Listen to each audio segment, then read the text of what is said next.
Assalamualaikum warahmatullahi wabarakatuh. Kembali lagi bersama Spirit Edukasi, media edukasi digital untuk pendidikan. Bapak dan Ibu sekalian, kali ini saya akan memberikan informasi terkait dengan setelah selesainya masa sangga dan adanya pengumuman kelulusan untuk P3 guru tahun 2022. Nah, selanjutnya tentu tahapan selanjutnya adalah pengisian DRH. Nah, tetapi Bapak dan Ibu, sebelum kita pengisian DRH tentu ada beberapa syarat yang harus disiapkan di sini. Antara lain surat pernyataan yang formatnya bisa di-download di lamanya SSCASN, kemudian diisi, kemudian ditandatangan menggunakan materai, lalu di-compare ke bentuk file PDF dan kemudian di-upload. Kemudian yang kedua, SKCK. Nah, surat SKCK dari kepolisian tentunya yang berlaku sampai 3 bulan ke depan. Kemudian yang ketiga yang harus kita siapkan adalah daftar riwayat hidup. Nah, daftar riwayat hidup ini tentu hasil pengisian DRH nanti. Hasilnya kita bisa print, kemudian bisa scan ke PDF, kemudian diupload. Yang keempat yang harus kita siapkan adalah surat keterangan tidak mengkonsumsi narkoba atau surat nafsa. Ini bisa didapatkan di RS pemerintah, di rumah sakit pemerintah. Kemudian yang kelima juga kita harus siapkan surat keterangan sehat jasmani dan rohani. Nah, ini Bapak dan Ibu, surat keterangan sehat jasmani dan rohani ini itu biasanya satu paket, kita bisa dapatkan di RS pemerintah, di RSUD. Itu silahkan datang ke sana untuk pembuatan surat keterangan sehat jasmani dan rohani. Include itu sudah ada surat keterangan nafsa. Kemudian yang keenam tentu ijazah disiapkan, ijazah terakhir yang pada saat kita upload di pendaftaran awal harus sama ijazah. Kemudian yang ketujuh transkrip nilai ijazah tentunya yang digunakan pada format CASN. Nah, kemudian yang kedelapan kita menyiapkan surat lamaran yang memang kita siapkan untuk diupload. Dan yang terakhir kita mempersiapkan file pas foto dengan format terbaru tentunya dengan latar belakang merah. Nah, ukurannya 500 KB itu maksimal. Nah, itu syarat-syarat yang harus dipersiapkan sebelum kita pengisian DRH. Baik, selanjutnya Bapak dan Ibu, kita coba masuk ke lamannya SSCASN. Di sini seperti biasa Bapak dan Ibu, kita masukkan dulu ke laman CASN. Nah, ini lalu kita klik, kemudian untuk kita klik login seperti biasa lah, kemudian klik OK. Nah, di sini kita masukkan nick dan password yang sudah kita gunakan biasanya, kemudian klik masuk. Nah, di sini telah muncul keputusan akhir. Nah, seleksi kompetensi P3K. Di sini tidak ada lagi prasangga atau masa sangga. Di sini berarti masa sangga sudah selesai. Artinya ketika sudah muncul gini, selamat Anda lulus seleksi P3K Guru tahun 2022. Artinya kita sudah dinyatakan, Bapak dan Ibu sudah dinyatakan lulus P3K. Nah, tahap berikutnya di sini tinggal kita mengisi DRH atau daftar riwayat hidup. Namun sebelumnya bagaimana jika seandainya P3K ini nggak diambil? Nah, di sini Bapak dan Ibu ada dua pilihan. Ketika kita tidak mau mengambil atau mengundurkan diri, ini diklik, lalu kemudian klik saya ingin mengundurkan diri. Ya, saya ingin mengundurkan diri. Kemudian kita harus mengunggah surat pengunduran dirinya. Ya, di sini disiapkan surat pengunduran diri. Itu jika mengundurkan diri. Tapi misalkan jika kita ingin lanjut ambil P3K ini, maka pilih ya. Nah, setelah pilih ya, berikutnya kita masuk ke pengisian daftar riwayat hidup. Nah, di sini ada beberapa bagian yang perlu diisi. Yang pertama ini perseorangan, yang kedua ada pendidikan, kemudian ada pekerjaan, kemudian ada tentang keluarga tentunya, kemudian pengalaman berorganisasi, dan juga dokumen yang harus diupload.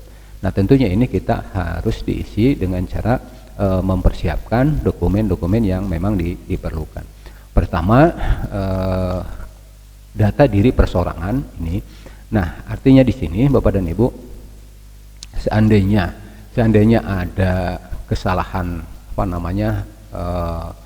nama gitu kan, nah, tidak sesuai dengan KTP, nah ini silakan bisa diganti, termasuk misalkan gelar depan atau belakang ini masih bisa diganti. Itu kan termasuk misalkan di sini menikah atau tidak menikah. Nomor telepon misalkan kalau seandainya ada yang salah dengan nomor telepon, itu silahkan bisa diganti, termasuk nomor handphone juga. Nah, lalu kemudian kita geser ke bawah. Nah, di sini tinggal diisi. Nah, di sini ada pilihan provinsi, nah, ya kan. Nah, tinggal diisi provinsinya. Nah, tinggal klik misalkan Banten. Kemudian di sini pilih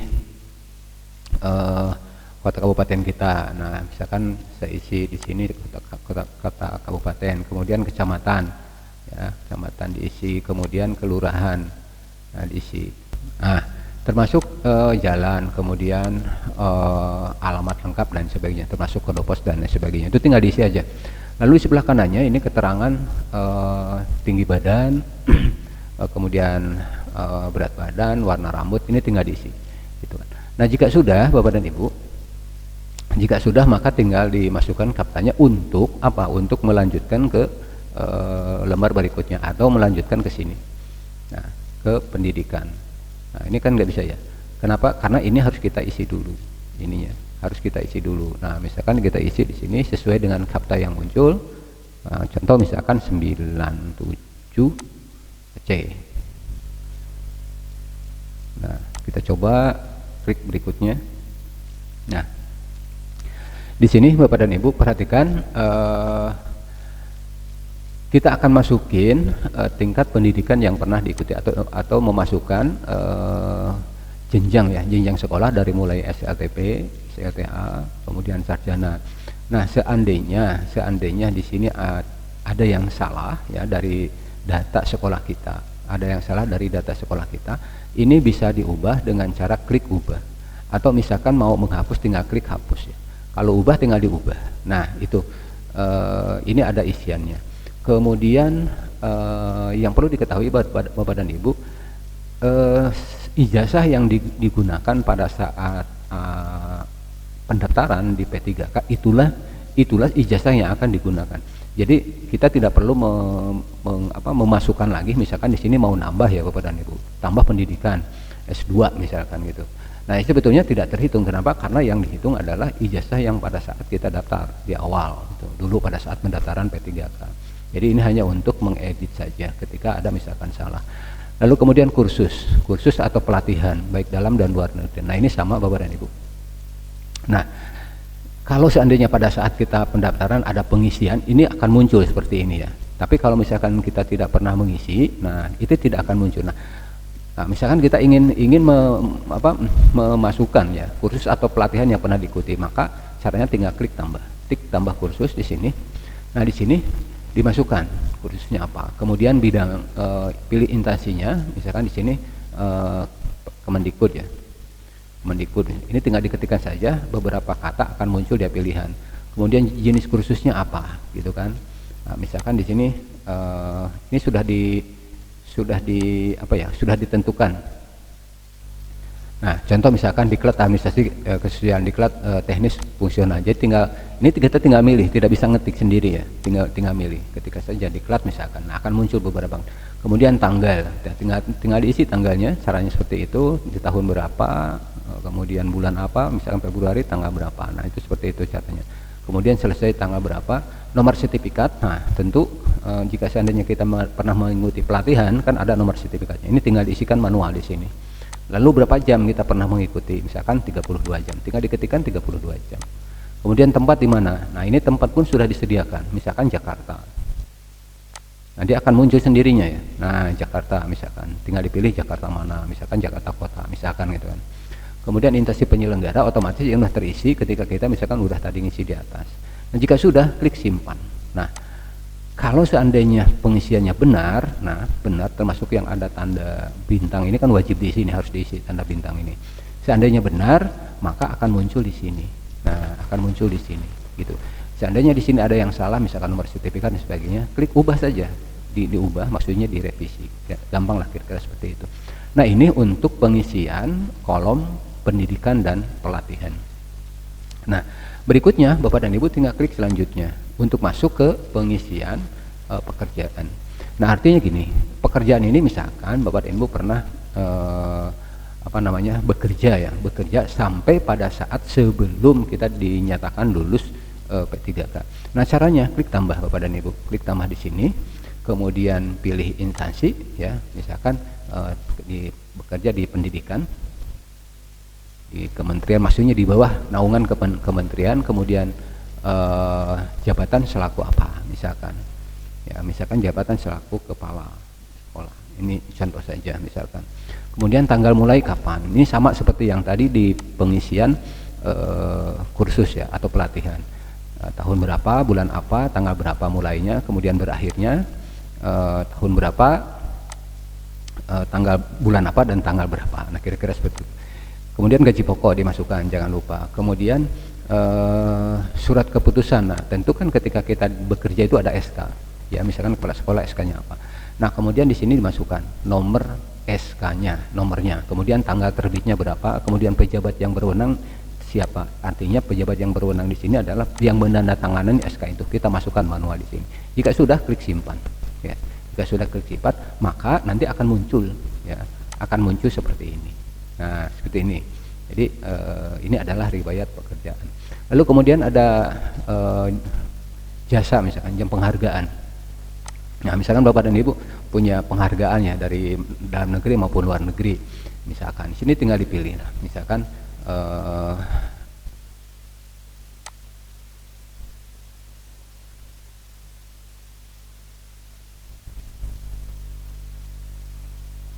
nah, berikutnya tentang jasa atau penghargaan. Ini juga sama Bapak dan Ibu, tinggal diklik tambah jasa, kemudian isi, pilih jenis jasa, kemudian nama penghargaannya apa, nomor surat ke SK-nya berapa, kemudian tanggal di keputusan tanggal berapa, tahun perolehannya tahun berapa, nama negara dan sebagainya. Kemudian klik simpan. Mudah Bapak dan Ibu, jangan takut salah. Kemudian yang berikutnya ada kolom prestasi. Nah, misalkan ini prestasi ya, misalkan apa, nah, tingkatnya tingkat nasional misalkan. Kemudian ini namanya juara misalkan. Ini harusnya muncul Bapak dan Ibu. Nah, tahun berapa misalkan 2021. Nah, tingkat nasional juara 1 misalkan apa gitu kan. Kemudian klik simpan. Nanti akan muncul di sini.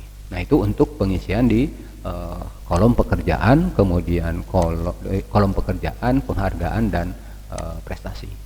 Berikutnya Bapak dan Ibu, kita masuk ke keluarga. Ini sangat penting. Keluarga ini adalah memasukkan ya suami atau istri dari calon P3K guru yang akan diberikan NIP-nya. Nah, tinggal dimasukkan. Caranya Bapak dan Ibu tinggal klik tambah di sini. Nah, di sini ada perbedaan. Misalkan jika suami atau istri dari peserta itu adalah pegawai negeri sipil, maka di sini kita masukkan dulu ya, langsung di sini aja pegawai negeri sipil misalkan, pegawai.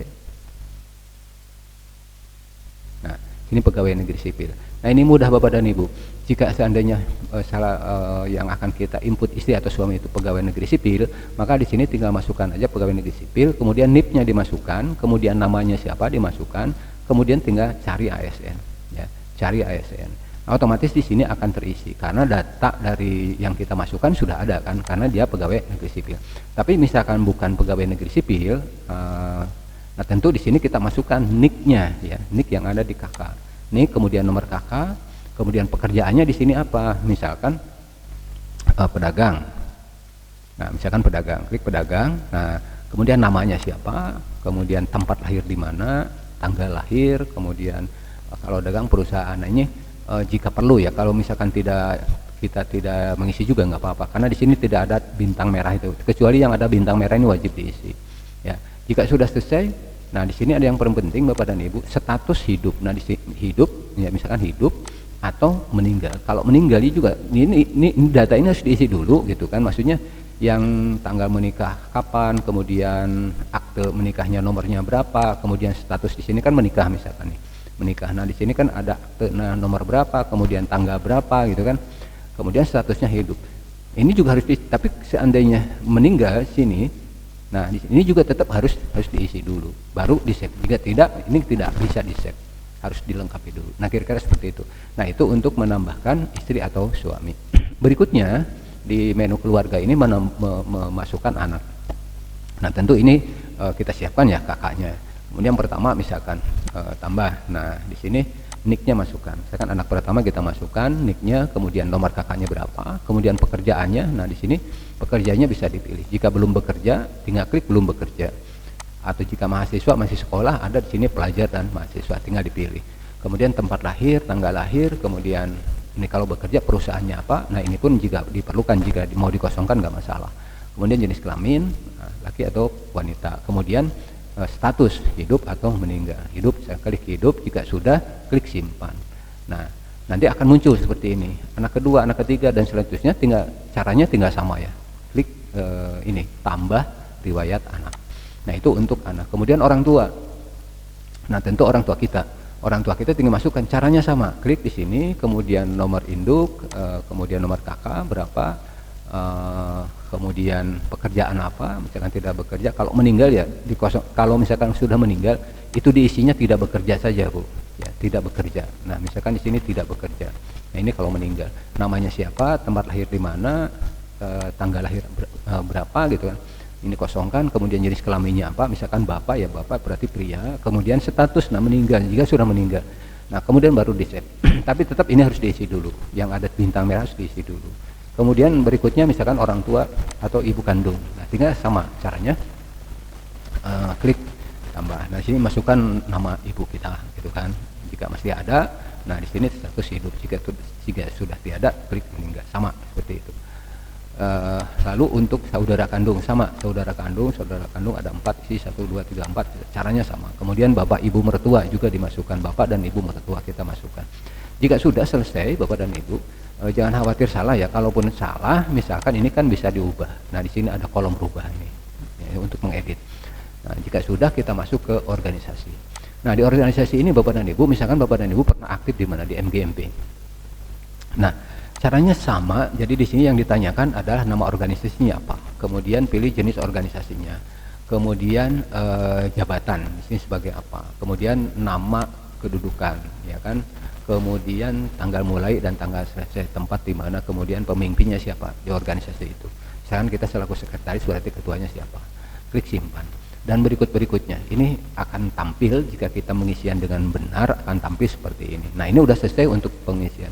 Nah berikutnya di scroll di bawah bapak dan ibu, di sini diminta untuk dimasukkan surat keterangan catatan kepolisian. Jadi bapak dan ibu, bagi bapak dan ibu yang sudah dinyatakan lulus P3K, seperti tadi muncul tinggal ngisi, maka segera untuk, kalau belum punya ya, segera untuk membuat SKCK, karena di sini diminta harus dimasukkan ya, dan yang masih berlaku tentunya. Nah di sini isiannya misalkan nomor surat SKCK-nya berapa, tanggal suratnya diterbitkannya berapa, nama pejabat ini yang tanda tangan SKCK siapa. Lalu berikutnya di sini surat keterangan sehat jasmani dan rohani. Nah ini jangan lupa bapak dan ibu, kita meminta surat keterangan sehat dari rumah sakit pemerintah, karena di situ khusus untuk ASN P3K, surat keterangan sehat jasmani dan rohani itu harus dari rumah sakit daerah atau rumah sakit pemerintah. Nah nanti akan keluar 2 surat, yaitu surat keterangan sehat jasmani. Nah ini silakan diisi nomornya, misalkan tanggal terbitnya berapa, kemudian nama dokter siapa. Nah untuk nama dokter ini tidak perlu menggunakan titelnya, misalkan dokter, tidak perlu, langsung aja namanya masukkan ya, tidak perlu untuk menuliskan titelnya.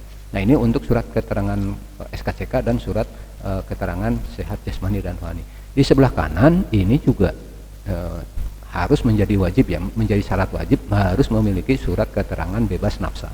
Nah ini biasanya dikeluarkan dari rumah sakit umum daerah di kota bapak dan ibu, disertakan dengan surat keterangan sehat jasmani dan rohani. Biasanya ada surat. Nah masukkan nomornya, kemudian tanggal terbitnya, kemudian dokter yang menangani siapa. Nah jika sudah bapak dan ibu, masukkan kata di sini, kita masukkan di sini 4994. Oke, klik selanjutnya. Nah di sini bapak dan ibu, untuk mengecek di sini silakan cetak dan periksa daftar riwayat hidup Anda dengan cara menekan kedua tombol cetak di bawah ini. Jadi sebelum kita mengakhiri, nah di sini ada, jangan dulu diakhiri ya bapak dan ibu. Akhir pengisian progres ini jangan diklik dulu. Kenapa? Kalau ini sudah diklik, kita tidak bisa mengedit lagi, tidak bisa merubah lagi ya. Tapi kita boleh cek dulu. Nah, di sini cetak DRH perorangan, kemudian cetak DRH riwayat. Nah, ini silakan diklik. Nah, jika seandainya sudah betul, Bapak dan Ibu, seandainya sudah betul, pengisiannya tidak ada yang salah lah gitu. Baru kemudian tahap terakhir adalah mengunggah dokumen yang diperlukan. Dokumen yang diperlukan ini sudah disiapkan Bapak dan Ibu. Yang pertama, kita harus mengunggah surat pernyataan. Nah, surat pernyataan ini sudah disiapkan formatnya. Contohnya ini, tinggal klik di sini, ya, klik di sini, kemudian nanti akan akan muncul tampilan seperti ini. Tinggal di download, ya, tinggal di download. Nah, kita lihat surat pernyataannya. Nah, ini kita tinggal buka.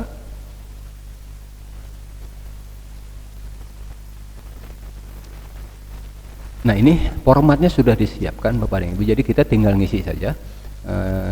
Diisi ini nama kita, kemudian tempat tanggal lahir, kemudian agama, kemudian alamat. Ini tentunya alamat disesuaikan dengan KTP ya Bapak dan Ibu. Nah, ini surat pernyataan ini tidak dirubah lagi, biarkan seperti adanya seperti ini.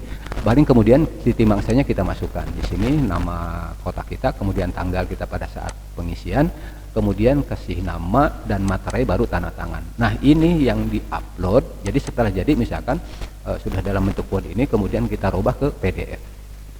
Nah, PDF nanti yang diupload ke sini. Ini yang diupload ke sini. Jadi unggah, kemudian cari filenya, kemudian akan masuk ke sini, ya, akan masuk ke sini.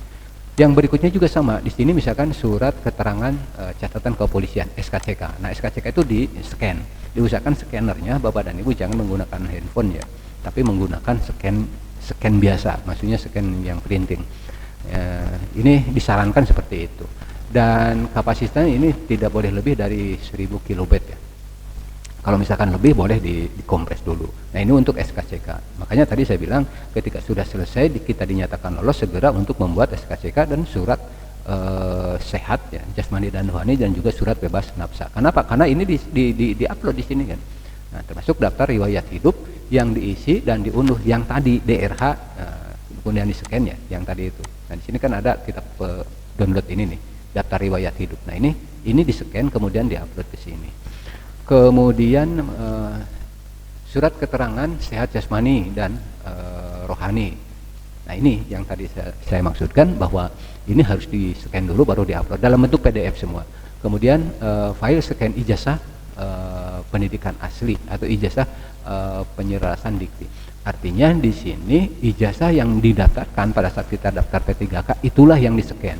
Jadi jangan mengupload ijazah yang pada saat tidak sesuai dengan pada saat pendaftaran. Misalkan S1 ya S1 gitu. Jangan daftar S1 kemudian diupload S2. Nah, ini tidak bisa. Ya, jadi harus sama. Kemudian transkrip nilai asli yang digunakan untuk melamar pada saat itu. Jadi ada ijazahnya, ada transkripnya. Ini juga diupload.